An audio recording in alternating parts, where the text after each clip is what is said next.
ler é uma carta que Paulo, discípulo do Senhor Jesus Cristo, escreveu para Timóteo. Amados irmãos, Paulo escreve duas cartas para Timóteo em épocas diferentes.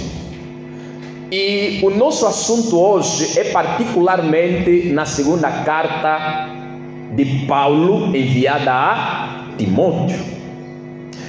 E quando Paulo vai enviar essa carta a Timóteo, eu estou a resumir para ser curto e objetivo. Paulo vai enviar esta carta a Timóteo porque Paulo tinha Timóteo como seu filho espiritual. Timóteo era filho espiritual de Paulo. Paulo, pregando o evangelho, ele alcançou muitas almas para Cristo. E quando ele alcança muitas almas para Cristo, ele vai adotar Timóteo, uma dessas almas, como seu filho na fé. E quando ele adota Timóteo como filho na fé, ele vai instruir o Timóteo no evangelho, na sã doutrina, e vai deixar Timóteo a cuidar de uma igreja, a cuidar de uma obra missionária. E quando Paulo vai deixar Timóteo a cuidar de uma igreja, a cuidar de uma obra missionária, nós vamos entender pelas Sagradas Escrituras que esta igreja é uma igreja que crescia, é uma igreja que se multiplicava, é uma igreja na qual os crentes, os participantes do culto, eles eram cheios do Espírito Santo, eles decidiram negar o mundo, eles abandonaram a vida passada e começaram a viver uma vida nova, e começaram a viver uma vida exemplar, e começaram a viver uma vida totalmente dedicada ao ministério.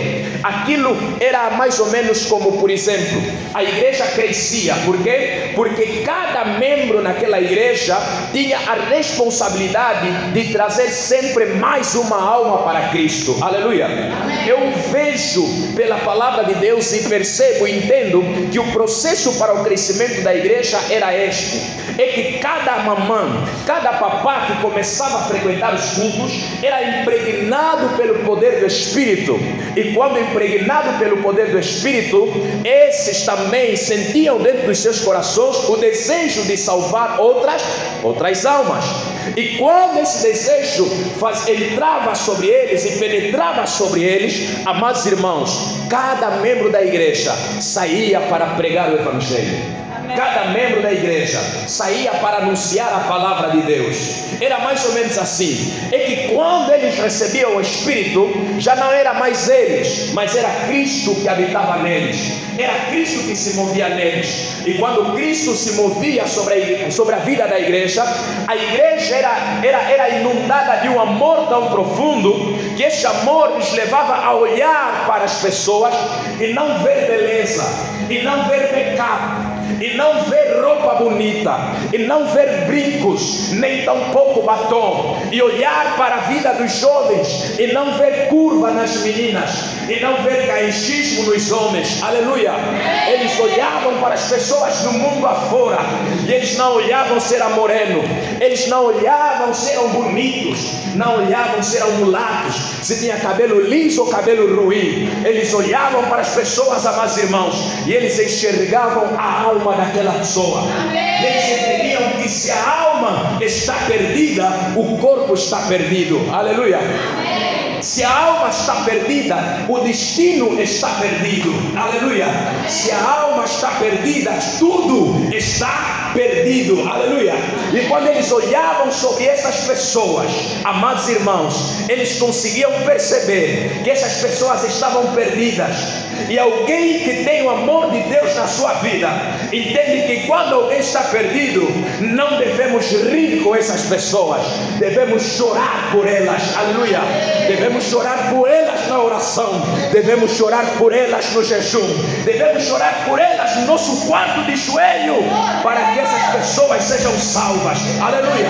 Era assim que naquele tempo a igreja olhava, era assim naquele tempo que a igreja encarava as coisas. Aleluia! Amém. E por causa disso, eram movidos pelo amor de Deus a sair nas ruas e anunciar o evangelho da salvação. Aleluia! Eles saíam pelas ruas e anunciavam o evangelho da transformação. E aí, cada membro no culto seguinte estava a chegar com uma nova alma. Porque das 10, das 15, das 5 ou das 3 almas que nós vamos pregar, uma pelo menos, o Senhor vai nos dar graça de lhes convencer do pecado, de lhes convencer da justiça. Não porque nós pregamos muito, mas porque eu assim já estou a ir pregar e no meu coração estou a orar. Ou mesmo antes de eu ir pregar, já dobrei o meu joelho no quarto. Amém. Senhor, me dá almas. Senhor, dá-me almas. Aleluia. A igreja precisa centralizar o objetivo, o propósito do ministério de Jesus Cristo aqui na terra. Amém. Senhor, me dá almas. A Bíblia fala, meus irmãos, que Paulo vai enviar esta carta a Timóteo. E quando Paulo envia esta carta a Timóteo, seu filho na fé, e eu já expliquei aqui que Timóteo era filho espiritual de Paulo e cuidava de uma igreja. Paulo estava a enviar esta carta a Timóteo porque a igreja estava a passar por um momento complicado. Assim como nos tempos de hoje, nos tempos antigos, e no contexto do tempo em que nós estamos a falar, haviam certas complicações, haviam certos desacertos, e esses desacertos precisavam ser acertados.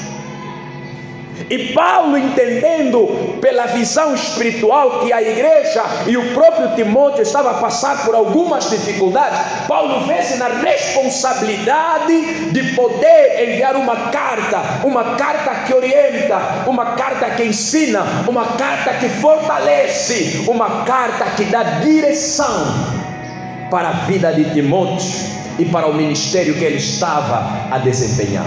Quem está comigo, diga amém. Amém. E é aí que Paulo vai começar a escrever, e no primeiro capítulo ele vai saudar a Timóteo. No segundo capítulo ele vai dar algumas orientações, aleluia, porque a natureza do problema que Timóteo estava a passar naquele tempo era que, amados irmãos, Timóteo estava a sofrer embates, estava a sofrer confrontos.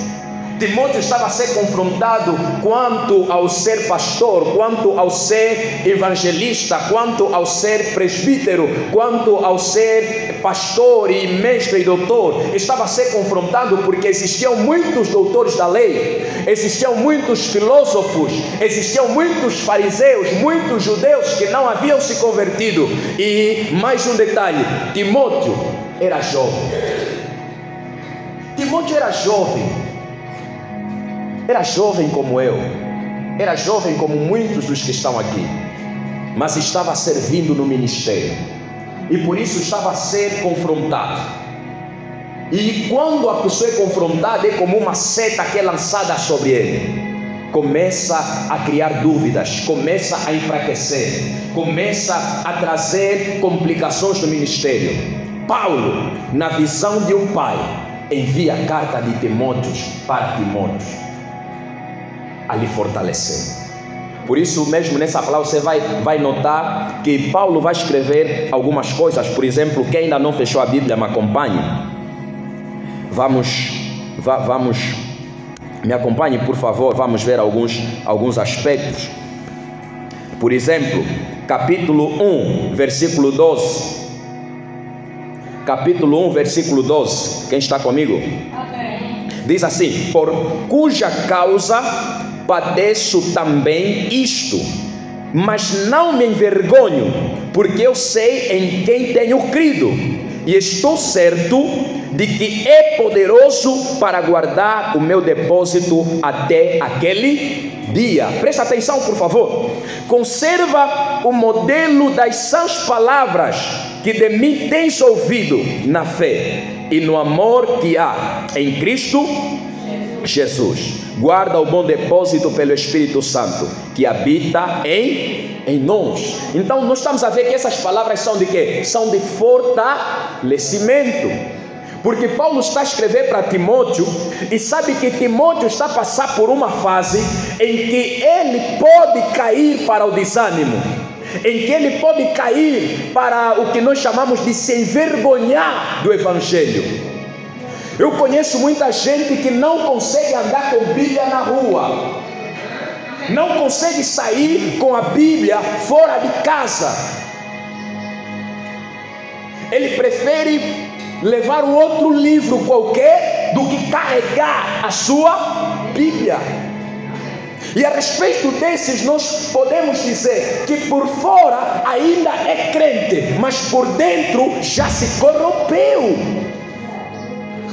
Porque quando na minha mente eu já não consigo admitir que levar uma Bíblia é essencial para a minha saúde espiritual, alguma coisa já se corrompeu. Porque não levar Bíblia significa dizer que eu não estou disposto a morrer por Jesus.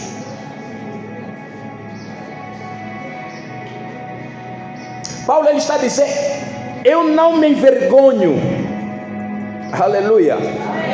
Porque a Bíblia fala que aqueles que se envergonharem de mim aqui na terra, eu me envergonharei diante do Pai lá nos céus. E nós não queremos isso, amados irmãos. Mas me acompanhe, por favor, e vem ao capítulo 2, versículo 14, ou melhor, versículo 10. Quem está comigo? Amém.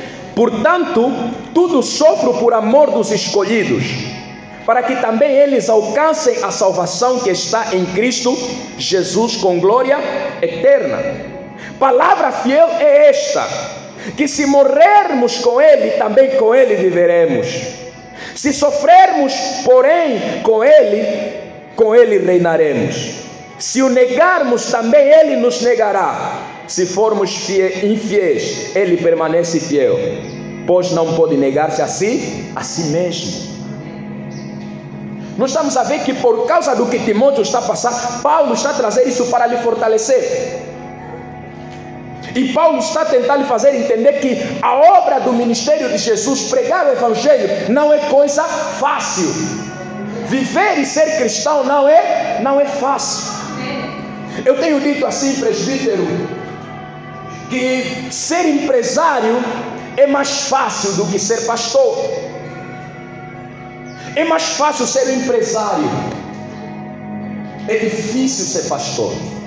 É difícil ser líder. É difícil, por quê? Porque nós não estamos a lidar com o aspecto físico das pessoas, nós estamos a lidar com o negócio espiritual das pessoas.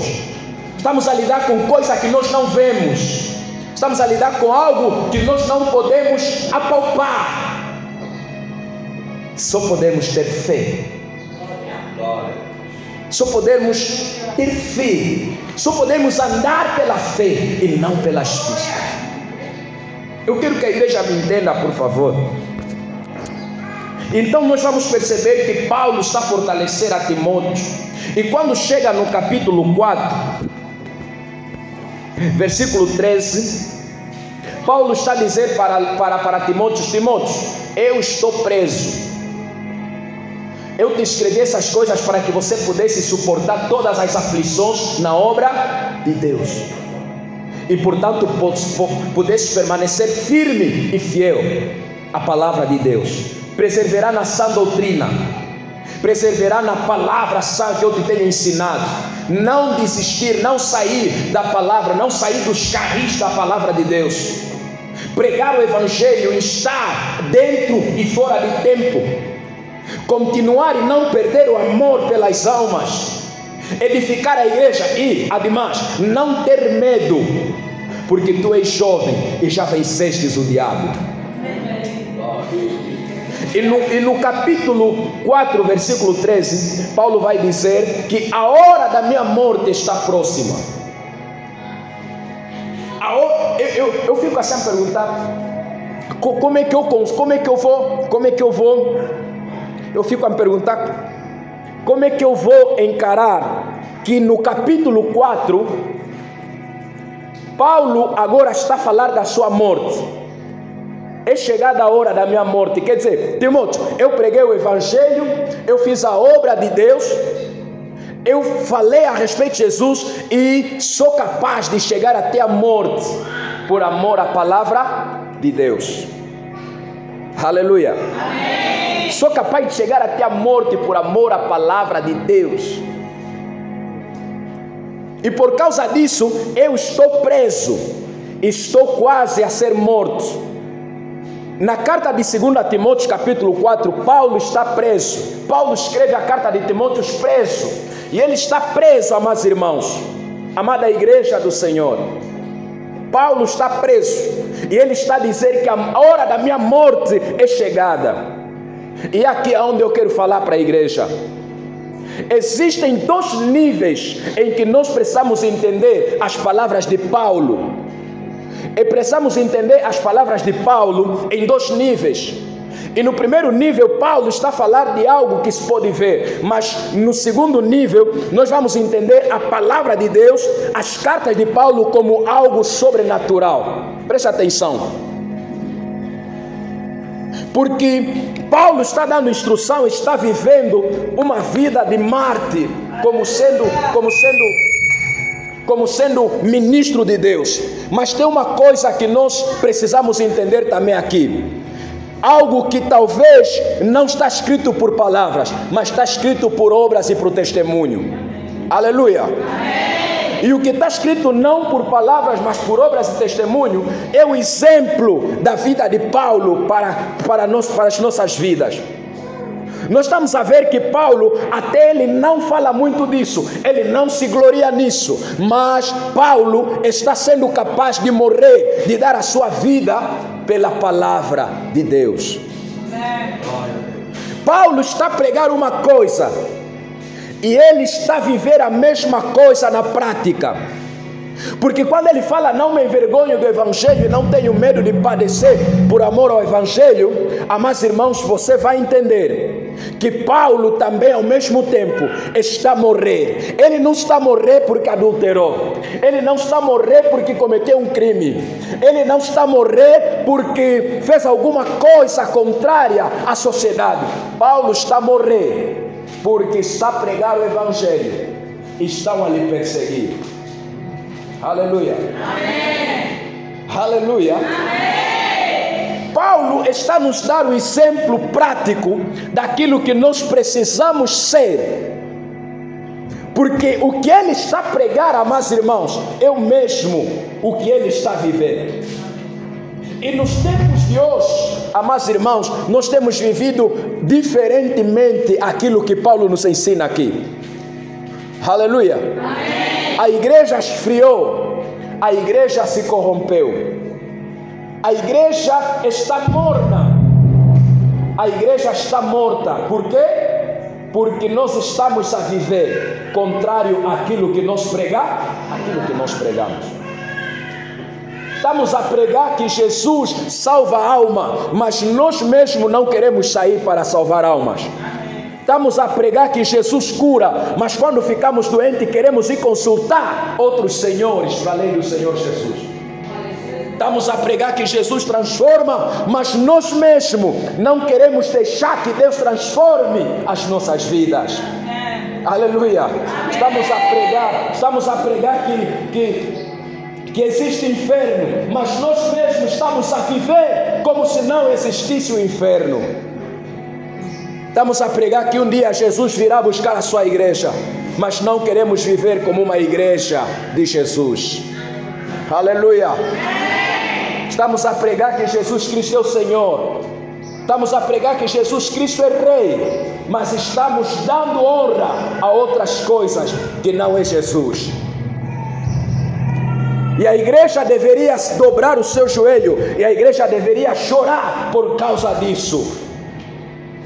A igreja deveria se render, a igreja deveria clamar e lamentar por causa da situação que a igreja está vivendo nos tempos de hoje, amada igreja. Nós precisamos voltar. Nós precisamos, amados irmãos, voltar. Nós precisamos voltar ao caminho. Aleluia. Nós precisamos voltar ao caminho estreito. Nós precisamos voltar à porta estreita, à porta apertada. Aleluia. Eu podia estar aqui e vos pregar a respeito de prosperidade. Eu poderia estar aqui e vos pregar a respeito, amados irmãos, de ter dinheiro, ter casa, ter carro, ter riqueza, ter ouro e ter prata. Eu poderia vos pregar a respeito dessas coisas. Mas eu sei também que se eu vos pregar a respeito dessas coisas, vocês vão ganhar alguma coisa aqui na terra, mas podem perder a vida eterna lá nos céus. Aleluia. Por isso nesta manhã eu vim da parte de Deus, eu estou a terminar, mas eu vim da parte de Deus para te despertar a respeito das coisas do Evangelho. Paulo está a dizer: é chegada a hora da minha morte, eu vou ser decapitado, e não é por outra coisa, é por amor à palavra de Deus. Eu posso fazer uma pergunta: se chegar aqui, por exemplo, os Boko Haram, aqueles que matam crentes, e dizerem: se vocês não negarem Jesus, vão todos morrer, como é que a igreja faria? O que a igreja faria? Será que a igreja sairia pelas portas afora querendo fugir? Será que a igreja sairia e se curvaria diante desses homens e negariam a Cristo? Ou a igreja diria: morro, mas não nego a Jesus? Aleluia. Porque nós temos aprendido, e talvez de forma superficial, nós costumamos a pensar e a entender que ser de Jesus é simplesmente dizer: eu sou de Jesus e ponto final. Não, ser de Jesus, amados irmãos, é muito mais do que palavras, é vida. Aleluia. É vida, é prática, é ação. Porque o amor de Deus não são palavras, o amor de Deus é ação.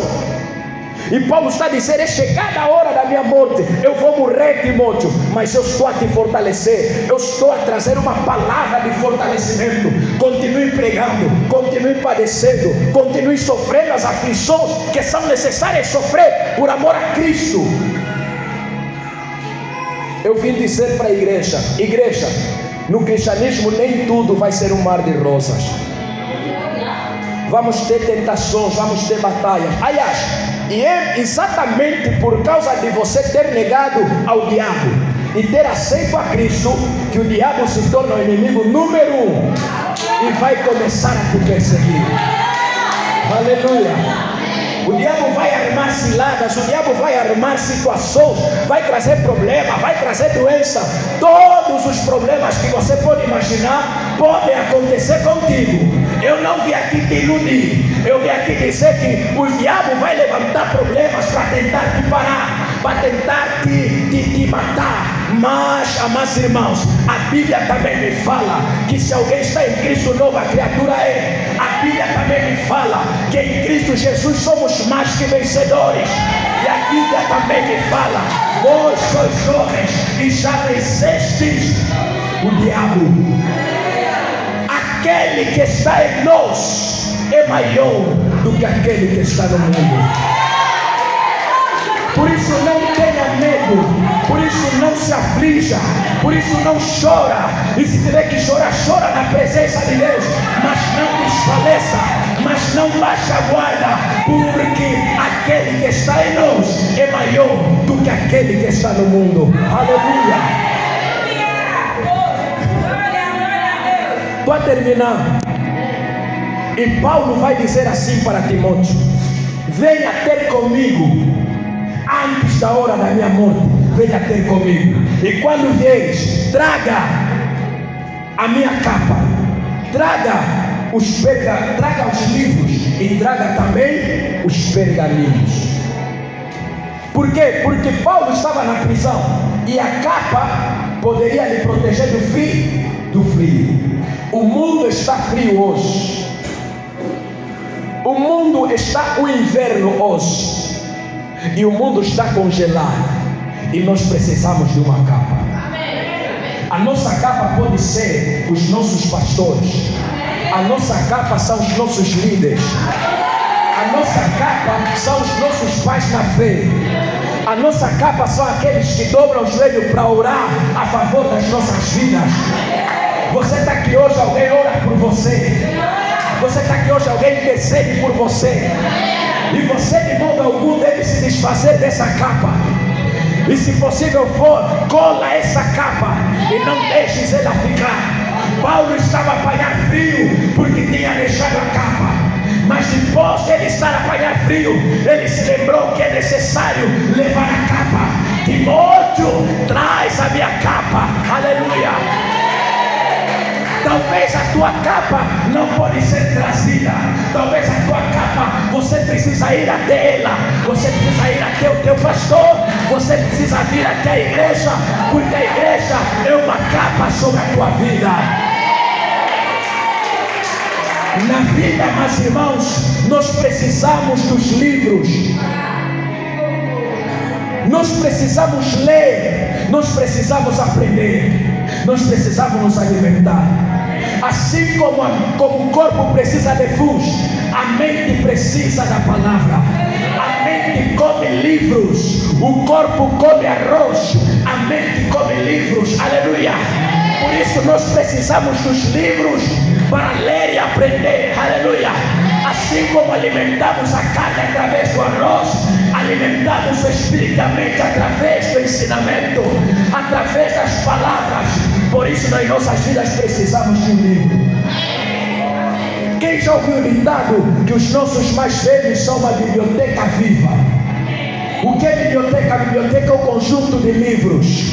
Aleluia. Por isso, amados irmãos, precisamos ser humildes e baixar ao ponto de irmos até os nossos pastores para aprender, para ouvir e para ler. Mas na vida também precisamos de pergaminhos. Pergaminhos são como blocos de notas. Tudo aquilo que nós aprendemos ao longo do caminho, todas as experiências que nós tivemos ao longo do caminho, nós precisamos apontar. Precisamos escrever. Começa a escrever. Começa a apontar. Começa a escrever os teus sonhos. Começa a escrever os teus projetos. Começa a escrever os teus objetivos. Começa a escrever. Papais que estamos aqui, vamos escrever. Mas o escrever é resultado da capa que nós temos e é resultado dos livros que nós lemos.